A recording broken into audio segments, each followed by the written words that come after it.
des conditions pour sa demande trop élevée, toujours nuisible aux échanges commerciaux. Cela a longtemps perturbé le développement commercial de l'Afrique, en raison notamment de l'absence d'un système de paiement panafricain bien établi, a-t-il estimé. Il a donné un exemple. L'Égypte ne pouvait pas payer notre thé parce qu'il recherchait des dollars. Nous ne pouvions pas payer le sucre égyptien parce que nous recherchions aussi les dollars, a-t-il déploré. Il a donné un exemple. Pourquoi le commerce africain, interafricain est-il bloqué? Parce que les Africains se vendent entre eux en utilisant le dollar. Le Kenya veut vendre du thé à l'Égypte. Le Kenya demande à l'Égypte de la payer en dollars. L'Égypte veut vendre du sucre au Kenya, mais l'Égypte demande au Kenya de la payer en dollars. Conséquence, la monnaie kenyane doit aller chercher d'abord la monnaie américaine, avoir des réserves de change en dollars et avec ces dollars, acheter le sucre égyptien. La monnaie égyptienne doit d'abord aller chercher des réserves de change en dollars et avec ces réserves de change, acheter le thé kenyan.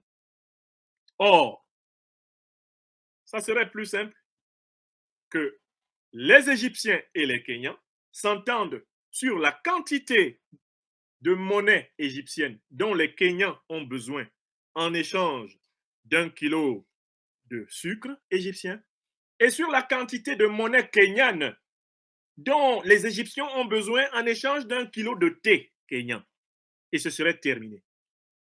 L'Égypte vendrait son sucre au Kenya et elle recevrait des réserves de change en monnaie kenyane et le Kenya vendrait son thé à l'Égypte et le Kenya recevrait des réserves de change en monnaie égyptienne pour la suite de sa coopération économique avec l'Égypte. William Ruto propose donc le commerce en monnaie nationale. Sur cette première nouvelle, je voudrais demander à mes amis que vous êtes maintenant plus de 1500 personnes sur les deux chaînes. Est-ce que vous vous souvenez que je vous ai parlé de ça? Pour info, souvenez-vous, en septembre 2019, quand le président français Emmanuel Macron et son ministre des Affaires étrangères de l'époque, Jean-Yves Le Drian, mettaient des pressions sur le dictateur Denis Sassou Nguesso en visite ici en France à Paris pour libérer le général Jean-Marie Michel Mokoko. Ce fut peine perdue. Et pourquoi?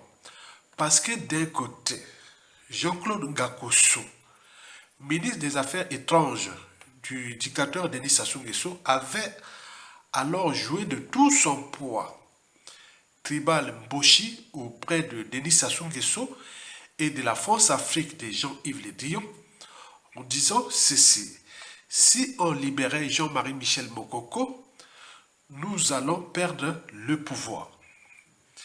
Et de l'autre côté, le dictateur Denis Sassou Nguesso, subissant déjà des pressions pour la libération de Jean-Marie Michel Mokoko, avait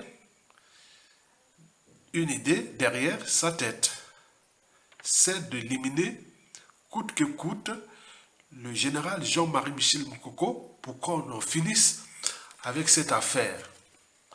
D'où la tentative d'élimination du général Jean-Marie Michel Mokoko à la maison d'arrêt de Brazzaville et aussi l'affaire d'août 2020 où le général Jean-Marie Michel Mokoko, très malade,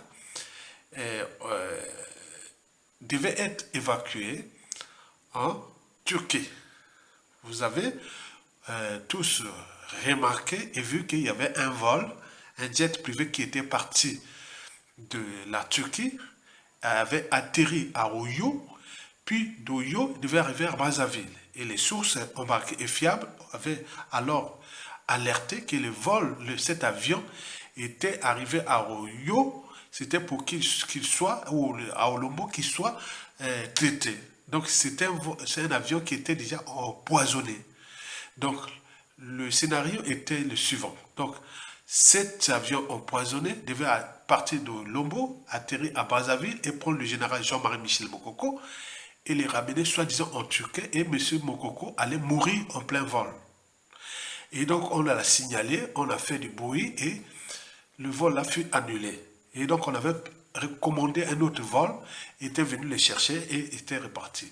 Mesdames, Messieurs, peuple congolais, chers membres de la diaspora, d'après des sources fiables, Denis Sassou Nguesso, sans état d'âme, aurait opté pour la solution de les laisser mourir à petit feu en prison, c'est-à-dire le général Jean-Marie Michel Mokoko, afin qu'il soit complètement affaibli, physiquement et moralement, pour qu'il ne constitue plus le danger pour son pouvoir, et c'est pour ses projets de la succession, soit de gré à gré ou pour la dynastie. Alors, Denis Sassou Nguesso aura-t-il eu raison sur le destin de Jean-Marie Michel Mokoko? C'est tous les questionnements.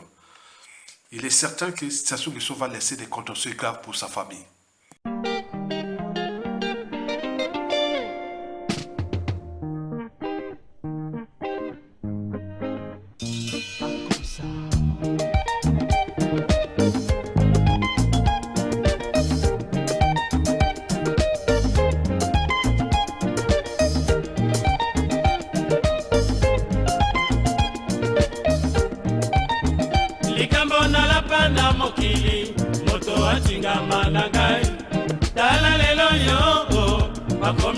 Mwangala quartier bona likambo ngambo ya kibombanda baninga nasali nini bapanya Vincent bakomi kokotela ngandaka kisi nasali nini bapanya Vincent baza mobimba bayebi likambo lyango mokolo mosusu bayelinga na mache bobabomba ngai pembelo ngai mwana bato nayebi na ngai likambo te nasali nini bapanga Vincent bakomi koluka ngai na kufa okomela pema ya pamba soki olandinga mama soki pepo na mobali okobima mbwe mama nasali nini bapanga Vincent baza mobimba bayebi likambo lyango nasali nini bapanga Vincent bakomi koluka ngai na kufa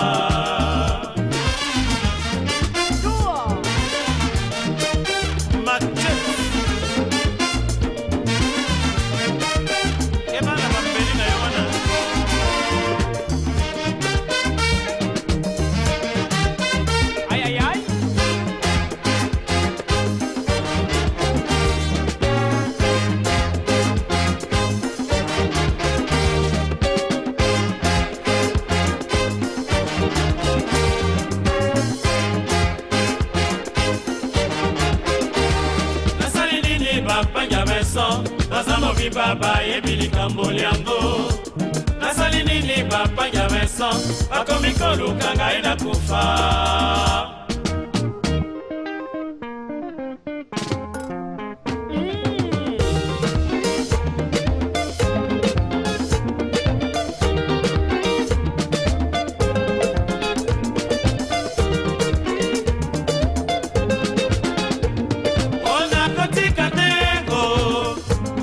mobali ya bandakinga bandalanga siki zunguzungu nakotika teko akoma koyelanga na marche obaboma ngai pembelo onakotika teko ye moko mobali ya bandakinga bandalanga siki zunguzungu nakotika teko akoma koyelanga na marche obaboma ngai pembelo ebana tina nini na boma nzoto nasali sur na bote nanga otabakisi ndenge olingi ye ata na sibitikene na yo ngape nakotika tego mama Maria onazali kalego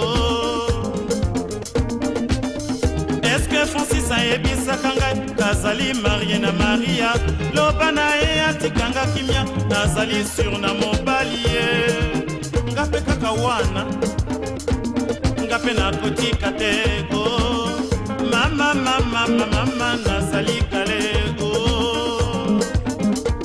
onakotika tego ye moko mobali ya bandaki ngai bandalanga siki zunguzungu nakotika tego akoma koyelanga na mache obaboma ngai pembelo